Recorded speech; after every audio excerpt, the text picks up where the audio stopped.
Dulu gaji RM1,500, sekarang gaji RM10,000. Dulu beli handbag RM50, sekarang handbag branded ribu-riban. Dulu boleh je beli tudung pasar malam, sekarang beli tudung berjenama di butik khas. Dulu beli baju 6 bulan sekali, sekarang beli baju berjenama setiap bulan. Dulu tak pandai sambut birthday, sekarang sambut birthday di restoran mahal. Dulu tak pandai healing ni, sekarang healing me time setiap bulan. Dulu boleh pakai kereta Myvi, sekarang nak pakai kereta mewah.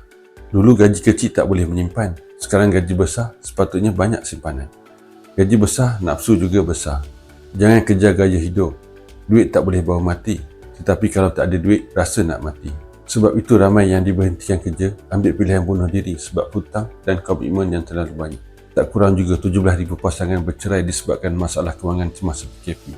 Yang jadi mangsa ialah anak-anak.